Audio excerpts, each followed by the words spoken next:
Sekarang aku lagi sama De Azam dan teman-temannya main di sungai.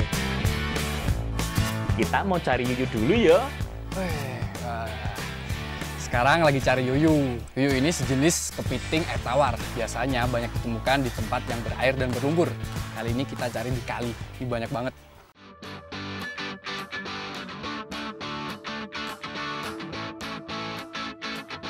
Yuyu atau ketam air tawar ini dapat dengan mudah ditemukan di daerah yang banyak airnya. Soalnya, hewan yang satu ini nggak bisa lepas dari air. Kerabat dekat dari kepiting ini sering dianggap hama oleh petani.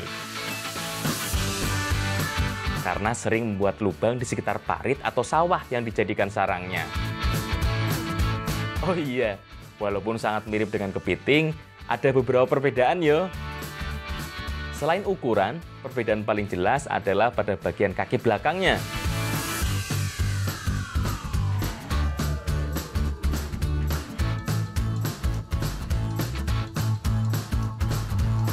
Biasanya, kaki belakang kepiting laut berbentuk pipih untuk memudahkannya berenang di air. Sedangkan yuyu kaki belakangnya berbentuk lancip yang memudahkan berjalan di dalam lumpur. Cai, untuk akeh iki. Kene kabeh yo, kumpulne. Kene.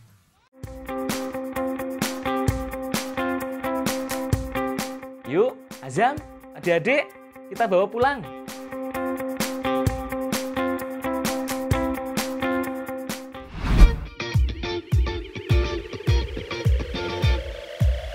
Konco-konco, masih dengan aku, Afif Amar. Mumpung lagi di desa kelahiranku, aku buatin makanan yang udah jarang orang yang tahu. Ayo tebak, yang aku pegang ini namanya apa?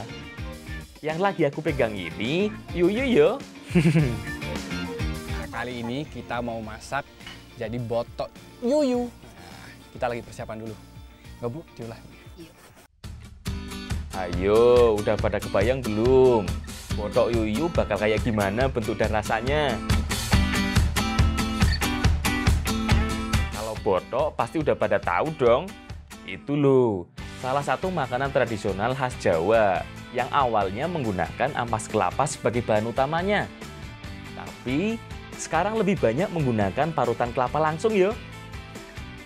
Nah, yang jadi PR adalah yuyu kan biasanya sangat amis. Tapi di tangan Bude Larmi, aroma amisnya dapat dengan mudah dimusnahkan. Bumbu yang digunakan adalah campuran antara ketumbar dan bawang putih. Nah, kedua bumbu ini yang jadi rahasianya. Kalau yuyunya harus dibersihkan dulu yo bagian luarnya. Kupas tempurungnya dengan cara dimulai dari bagian bawah sampai bagian atasnya dengan keras. Nah, gampang toh? Soalnya tempurung ini kalau nggak dikupas bakal keras yo, susah nanti dimasaknya. Kalau bagian kakinya sih biar aja, biar nanti ada tekstur kriuk-kriuknya. Oh iya, selain yuyu ada juga tambahan tempe bengu atau tempe dari kacang koro. Iris dulu kecil-kecil agar lebih mudah dicampurkan dengan bahan lainnya. Sip. Setelah bahan-bahan dan bumbunya siap, sekarang campur dulu jadi satu. Mulai dari tempe bengu, yuyu yang sudah diambil tempurungnya, kemudian ada bumbu halus, irisan cabai, dan parutan kelapa. Semuanya dicampur jadi satu, kemudian dibungkus dengan daun pisang. Amisnya hilang ya Bu ya? Jadi kalau nggak tahu cara pengolahannya, yuyu ini aromanya cenderung amis. Tapi ini karena udah dicampur dengan bahan bumbu seperti tumbar sama bawang putih, ini aromanya udah menghilang ya Bu ya amisnya. Nah, ini kita lanjut masak dulu ya. Oh iya, di beberapa tempat selain menggunakan bungkil kelapa atau parutan kelapa, sering juga ditambah dengan pete Cina, tahu, teri, atau udang. Sip, udah siap semua. Saatnya dikukus sampai matang. Nggak terlalu lama kok, paling sekitar 15 menit. Yang tadi matang ya Mbak Egy, Mbak? 15 menit ya Mas? Iya Mbak. Jadi kalau di sini tuh ada 2 masakan yang hampir sama, yaitu masakan dari Bongo Pelas dan Botok. Untuk bumbunya sih sama, cuma yang membedakan kalau Bongo Pelas itu nggak pakai cabai. Kalau masaknya sama-sama dikukus. Kita kukus tuh sampai matang ya, Mbak ya. Nah, wis mateng ki. Tak angkat dulu ya sebentar. Ayo, pasti udah pada nggak sabar toh? Pengen nyobain botok yuyu ini?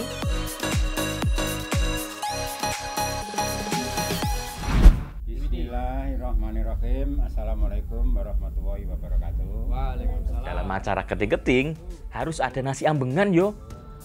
Yang dilengkapi dengan berbagai jenis sayuran dan lauk. Biasanya, dalam nasi ambengan khas Wonogiri harus ada urap atau gudangan. Kemudian ada juga botok dan pelas. Tapi khusus nasi ambengan untuk keting-keting ini harus ada lauk yang terbuat dari yuyu. Makanya ada botok dan sambal dari ketam air tawar yang satu ini. Tradisi keting-keting ini dilakukan untuk anak yang di usianya seharusnya udah berjalan namun masih kesulitan berjalan. Nah, dengan disimbolkan di sini tuh harus ada yuyu. Ini sebagai simbol diharapkan agar anak tersebut bisa berjalan dengan lancar setelahnya. Amin. Amin ya Seno. Ada banyak tradisi di Nusantara yang dilakukan agar seorang anak bisa cepat berjalan. Ada yang dipendam dalam pasir kaki si bayinya. Ada juga yang disabet belut seperti di beberapa desa di Temanggung. Nah, kalau di sini diadakan acara keting-keting seperti ini. Wah, ini paling enak. Makannya bersama-sama kayak gini. Rasa dari cuy pun udah hilang bau amisnya dan lebih gurih banget. Sekarang, ayo Le, cinta nih apa ya Le ya? Monggo Pak. Keberadaan yuyu di acara keting-keting ini hampir sama dengan keberadaan belut di tradisi sabet belut. Sebagai simbolis, karena gerakannya sangat lincah. Dengan harapan, Dek Seno ini bisa mengikutinya.